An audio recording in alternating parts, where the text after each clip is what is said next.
hilap mitra pemirtub di subscribe, dihurungkeun tanda loncengna, ditoel tanda jempolna, atur nuhun. Tong hilap mitra pemirtub di subscribe, dihurungkeun tanda loncengna, ditoel tanda jempolna, atur nuhun. Bismillahi, assalamualaikum warahmatullahi wabarakatuh. Ngadongeng deui mitra-mitra pemirtub di rencangan ku Mang Guru. Mang Guru bade mangdongengkeun deui neraskeun hanca carita anu katunda kalayan judul Bengkok Sinembah. Ieu dongeng karangan Kang Heri Supriyadi Cianjur. Mitra-mitra pemirtub dongeng Mang Guru supados teu nyangkolong kana waktos, mangga urang sami-sami abandungan deui kumaha jujutan jujungna ieu cariyos. Sok kaparayun sadayana.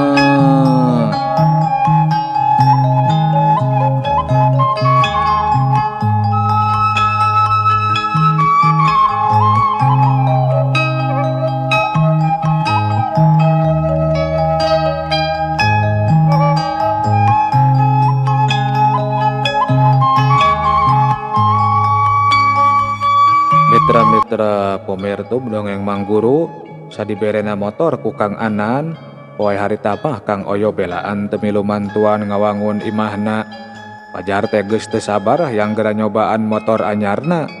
Ari pamajikan Kang Oyo mah teu bisa nyarek, da anakna oge ngaranghek wae hayang milu momotoran jeung anu jadi bapana. Hade motorna mah yo, ceuk salah saurang warga. Mangsa Kang Oyo reureuh heula rek ngadon ngopi di hiji warung. Pamere teh si Anan, tembal Kang Oyo saayana. Alusnya, jang Anan mah teu koret beunghar oge. Anu boga warung milu nyarita. Ih, sidik bager pisan ceuk. Mitoha kuring oge basa rek nginjem heula beas 5 kulak. Malah dibere sakarung ku Nyi Sarina. Aralu salaki jeung pamajikan teh eta mah sarua balabahna eta meureun pedah kungsi ngalaman heula hirup anu ripuh, jadi bisa ngarasakeun kana kaayaan batur anu sarua werit. Nya meureun da asal mah sakitu pikawatireunana geuning kahirupan Kang Anan teh. Tadi basa pakuwu meuli sabun ka dieu. Cenah mah ti mimiti poe isukan warga rek dekeprak pikeun nyieun jalan. Sangkan bisa asup motor jeung mobil ka imahna Jang Anan jeung ka imah-imah anu sejena. Ceuk anu boga warung kalayan daria pisan. Oh bener cek, geuning ka kuring mah si Sanan teh nyarita oy. Ceuk Kang Oyo anu tita tadi ngan saukur ngaregepkeun kana wangkongan. Kurang kerung neuteup ka anu boga warung. Bener Jang Oyo, malah mah cenah rek dibeton sarta kabeh waragadna rek ditanggung ku Jang Anan. Wah, bener-bener bager Kang Anan mah nya oy. Kajauh pisan we jeung Pak Odang mah. Anu keur ngaropi nembongkeun kareueusna ka Kang Anan, malah mah dibarengan ku ngabanding-banding jeung Pak Odang sagala. Lah, lentah darat atuh Pak Odang mah, tukang ngajabelan tanah batur oy. Tuh aya jalemana. Nah neng nita geus dibawa balik deui nya.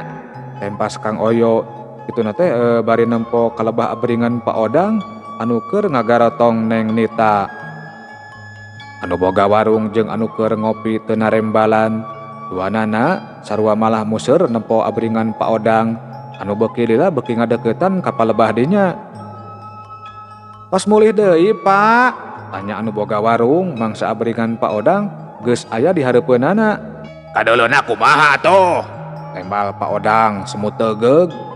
Anu boga warung mah ngan saukur gogodeg mangsa menang jawaban ti Pak Odang anu samodel kitu teh.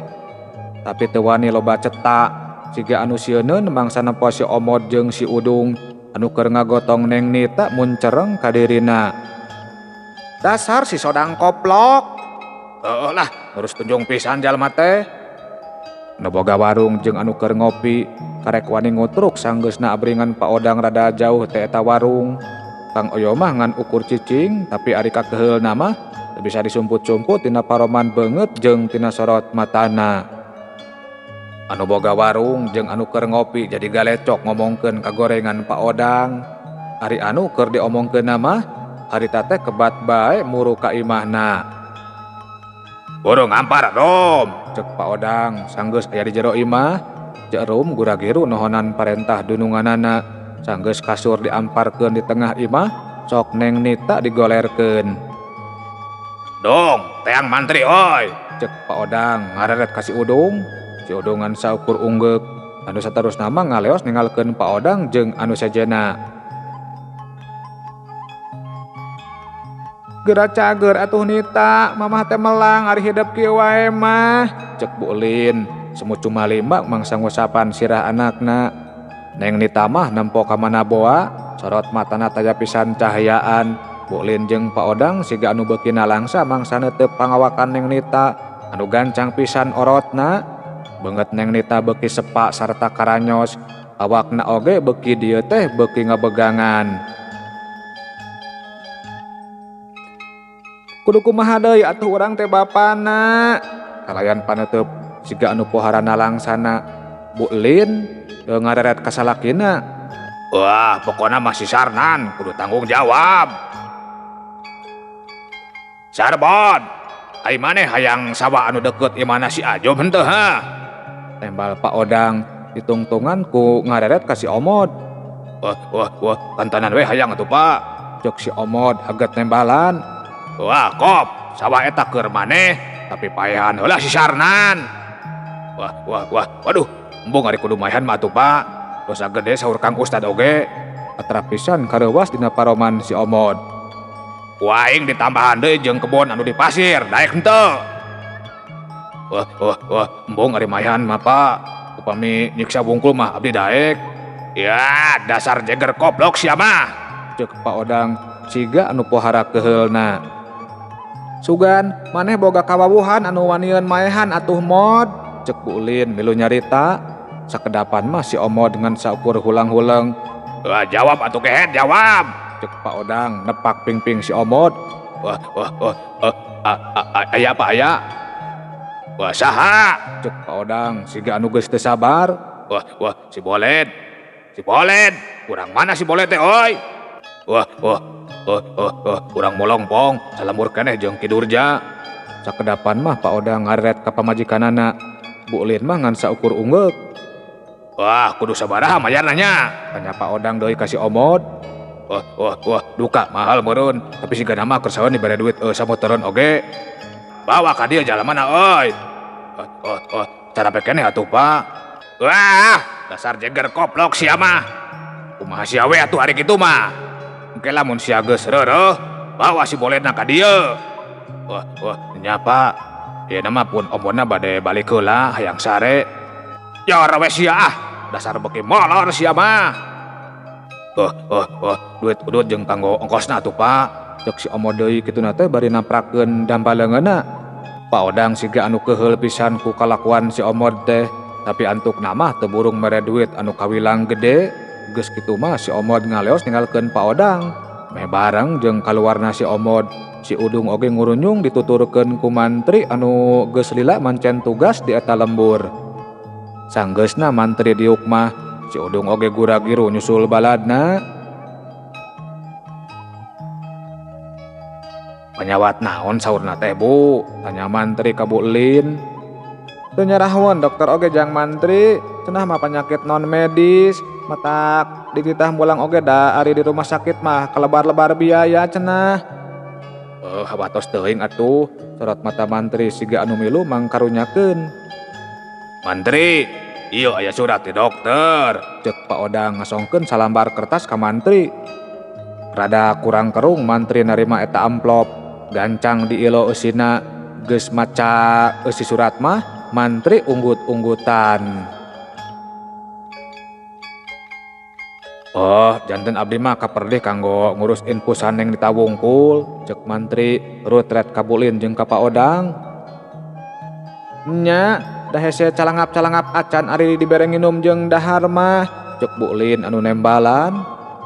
Mantri unggut-unggutan tandani ngarti. Sanggeusna masangkeun infusan kana leungeun Neng Nita mah mantri amitan anu saterusna mah ngaleos ninggalkeun imahna Pak Odang. Wah, pokona bak kudu paeh tah si Sarnan teh.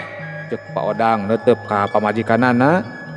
Nya, tuman, cek Bu Ulin siga anu sarua ceceubna. Antuk nama wangkongan Bu Ulin jeung Pak Odang jadi museur ngamusawalakeun ancer-ancer pikeun malastarakeun Kang Anan. Itu kangen lomari anu ngahalangan rohangan patangahan jeung rohangan dapur, cek rumah ngadedempes ngadedengekeun wangkongan ngeunaan ancer-ancer jahat dua dununganana. Cek rum mes-mes ngusap dada. Mugi-mugi disalamatkeun Jang Anan teh ya Allah. Garentengna cek rum layan paroman banget siga anu banget manghariwangkeun kana keselamatan Kang Anan. Mitra-mitra pemirtub dongeng Mangguru, hari anu dipikahariwangna ku cek rumah nya Kang Anan, harita teh keur diuk jeung pamajikanana di tengah imah. Teu karasana naon beuteung teh nyi, cek Kang Anan neuteup ka Nyi Sari. Henteu Kang, upami nuju netepan atanapi maos pungkul karaosna teh pokona mah nyeri pisan Kang. Sengarti we nya, akang mah lain nyarek salat atawa maca Al-Qur'an, tapi melang we kana keselamatan Nyai. Mohon Kang, da teu kiat geuning maksakeun oge. Ayeuna mah ngautna teh tambih nyeri. Sakedapan mah Kang Anan ngan ukur rumahu siga anu hayang miceun Bang Baluh. Minang saraya ka anu tiasa we atuh Kang. Cek Kang Anan gura-giru ngantelkeun curug kana bibirna. Sakedapan mah Nyi Sari ngan saukur kurang kerung neuteub salakina. Tong gagabah ngomong bisi aya Nyi Komala. Lamun kadengian ngomong siga bieu pasti dianggapna rek hianat. Mun geus kitu mangka nyawa urang duaan moal salamet. Cek Kang Anan harewosan siga anu kasieunan. Nyi Sari ngagebeg siga anu karek inget kana anceman ti Nyi Komala. Keun sabar heula we keur saheulaanan mah da ayeuna mah karasa ku akang oge yen tayadi harta anu pangluhur ajena diwal ti Nyai jeung anak urang. Doakeun we akang sing sagancang namanggih cara pikeun lepas dina kungkungan Nyi Komala. Cek Kang Anan daria pisan. Nyi Sari ngan saukur unggut-unggutan tapi atra pisan kareueus dina sorot matana mangsa ngadenge kakecapan salaki anu gede pisan kanyaahna ka dirina.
Mitra pemirtug dongeng Mangguru poe geus ganti deui ilaharna di pilemburan isuk-isuk keneh geus loba jalma anu balawiri. Aya anu mawa pacul, aya anu mawa parang, aya anu mawa garpuh, linggis jeung sajabana. Lain rek barang gawe di kebon atawa di sawah mangsa harita mah. Tapi si janohonan pangeprak pakubu anu marentahkeun sangkan sakabeh warga anu keur teu boga kararapat mah reongan mantuan nyeun jalan anu nepi ka wewengkon imahna Kang Anan. Malah ari anu sok garawe di Kang Anan mah daratangna oge teu sirikna paheula-heula. Beuki lila beuki loba warga anu daratang.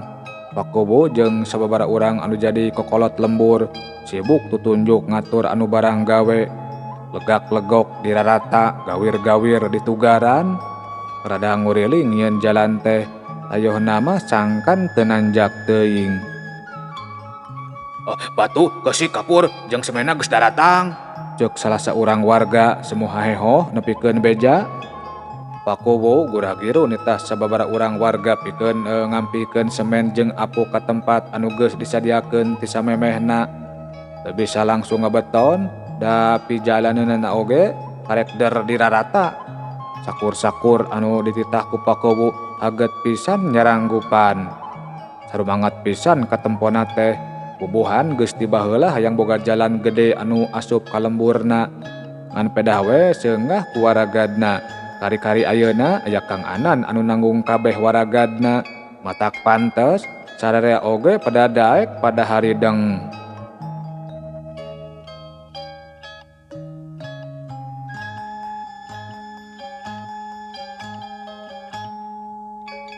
Padahal ari Jang Anan mah cicing we atuh, ceuk ujug pipilueun barang gawe sagala.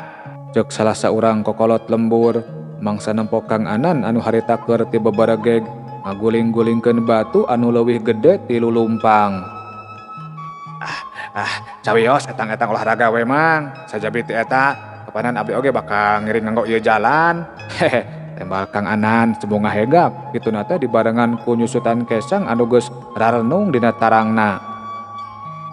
Mangsa Kang Anan mere jawaban anu samodel kitu teh atara pisan loba tetep reueus di warga-warga anu keur dareukeut jeung dirina.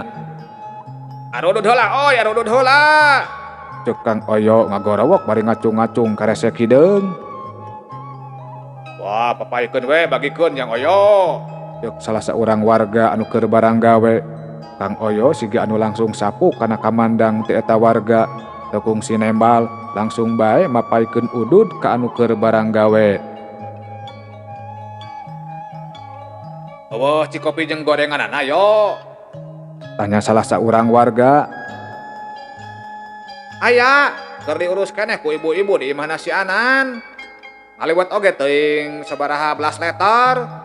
Engke oge lamun geus asak mah pasti dianterkeun ka dieu cenah. Wah, asik oi. Bersih. Mantap lah, mantap. Meh kabeh sarurak siga anu barungah pisan. Ari Kang Oyo mah ngan saukur nyerenge. Sareng sena mapaikeun udud, gura-giru Kang Oyo mah ngadeuketan ka Kang Anan. Halik kukuring, balik we maneh manan. Tuh di imah ya urang Cipulut. Cenah mah rek setor ladang panen kumeli cenah. Sahayo, Kang Utai. Oh, geus kitu mah gura-giru Kang Anan nyampeurkeun ka Pakubu. Hapunten pisan Pakubu, abdi mah bade wangsul heula. Itu saudara teh ya urang Cipulut nuju ngantosan dirompok. Ceuk Kang Anan kalayan rengkuh. Ya nyesok we Jang Anan. Ceuk bapak oge ari Jang Anan mah teu kudu milu mantuan barang gawe sagala. Tembal Pakubu siga anu rideon pisan. Geus kitu mah Kang Anan gura-giru mulang ka imahna. Halusnya Jang Anan mah teu sombong. Geus nyugut oge pasti keneh daek turun milu riripuhan. Jadi ridho pisan kuring mah milu kerja baktina oge. Nya, karajang di Paodang mah geuning boro-boro daek pijil kerja bakti. Tala dipentas sumbangan keur meuli udud anu kerja bakti oge. Mere saperak-perak acan. Si sodang wae atuh oi, umad. Anu keur barang gawe jadi galecok ngomongkeun kahadean Kang Anan sarta ngabanding-bandingkeun jeung tabeat gorengna Paodang. Tapi kituna teh bari tetep sumanget dina enggoni ngagawean pancena sewang-sewangan.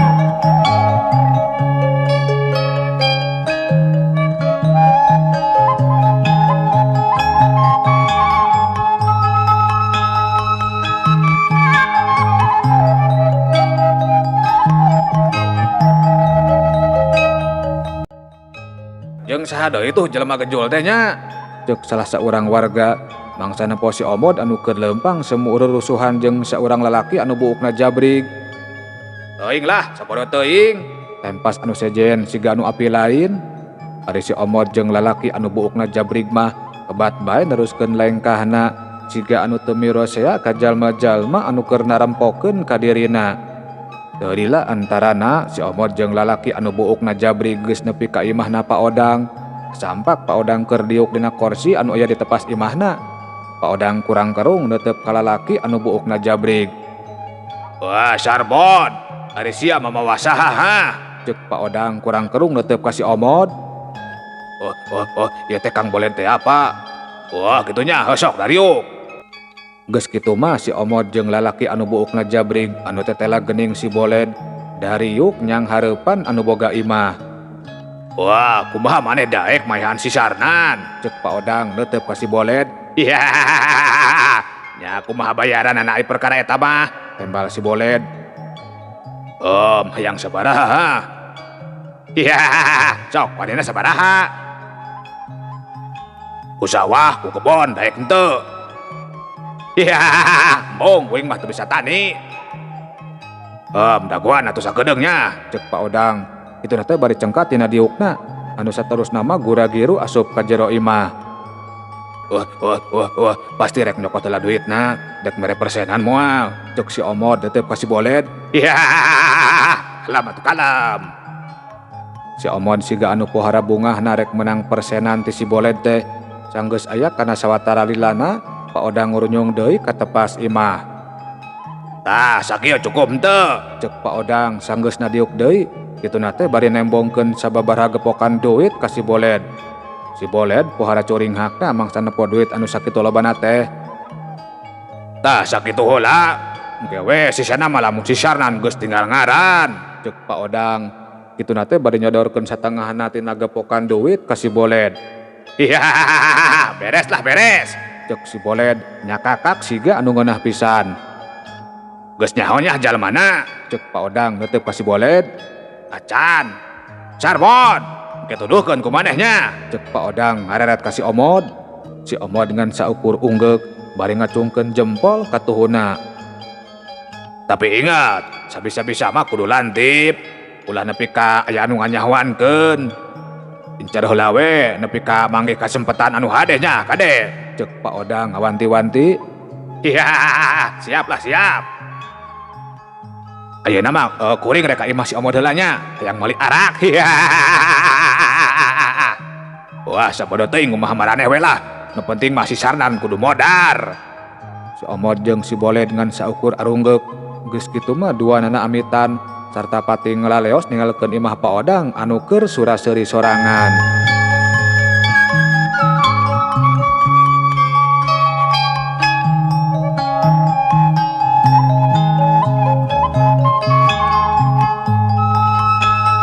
Mitra-mitra pemirsa dongeng Mangguru, tadila antarana pantau pager aya anu muka sarta ka tembong pating kurunyungna dua urang jajaka anu tina dangdanana mah geus pasti santri. Eta dua jajaka semu gura-giru nyamperkeun ka Pak Odang. Kasepisan anu saurang mah jiga tukang dongeng, sok sanajan dangdanana kawilang basajan. "Assalamualaikum," ceuk jajaka anu pangkasepna. Itu nate bari nyolongkrong ngajak sesalaman ka Pak Odang. Pak Odang mah teu nembalan salam sejeroning nampanan dampal leungeunna teh, malah kurang kerung nolok-nolok eta dua jajaka. "Ye, saha maraneh teh ha?" ceuk Pak Odang rutret ka dua jajaka anu masih keneh ngajaran teng, da bobohan can dititah diuk-diuk acan. "Abdi lalan Pak, upami ieu mah Surya, bebene Naneng Nita," tembal anu saurang anu ngakukeun lalan. Itu nate bari nunjuk ka baladna. "Bebene, rek naon joro-joro ka dieu ha?" ceuk Pak Odang siga anu satengah ngalelece mangsa nalak-nalak dangdanan jajaka anu ngaran Surya. Abdi dongkap ka dieu teh hoyong ningal kaayaan Neng Nita Pak. Tembal Jang Surya kalayan pohara rengkuhna. Sabar lo, jor gerama rantok deui ka ditu. Cek Pak Odang jentak. Mamanawian we atuh. Aya naon bapana? Omongan Jang Surya kapotong ku Bu Lin anu ngurunyung nyamperkeun ka tepas imah. Ieu aya nu ngaku-ngaku ka bogohna si Nita. Moal mikeun aing mah si Nita kudu bobogohan jeung jalma kitu patut mah. Cek Pak Odang. Kitu teh bari curug nama ti bentik-bentik nunjuk ka Jang Surya. Ahihi. Si Nita mah rek sidang aja do jeung jalma beunghar, lain jeung jalma cacah kuricakan siga maneh. Jung kaditu gara baralik. Cek Bu Lin jadi pipiluan ngusir. Wah gancang baralik kaditu. Cek Pak Odang nyentak deui. Mangsa Jang Surya jeung baladna anu malah ngajengjen bari tarungkul. Hayu balik ya, cek Jang Lalan. Kituna teh kalayan paroman siga anu keheuli pisan ka Bu Lin jeung ka Pak Odang. Jang Surya mah ngan saukur unggek kalayan paroman beungeut anu siga pohara nalangsana. Upami kitu mah abdi sija amitan, Pak, Bu, assalamualaikum. Cek Jang Surya rengkuh ka Bu Lin jeung ka Pak Odang. Jor wes ya, gera mantog. Cek Pak Odang dibarengan ku tutunjuk deui. Geus kitu mah kalayan siga anu pohara nalangsana, Jang Surya ngaleos ningalkeun Bu Lin jeung Pak Odang. Ari Jang Lalan mah samemeh ngaleosna teh rutret heula ka Bu Lin jeung ka Pak Odang. Kalayan paneuteup siga anu pohara ceceubna. Tina deket lawang panto, Cek Rom anu harita semu nyalingker ngan saukur bisa gogodeg mangsa nyaksian pamolah dua dununganana anu samodel kitu teh. Cag heula nya hei, sakitu anu kapihatur. Billahi taufik wal hidayah. Wassalamualaikum warahmatullahi wabarakatuh. Cag mios.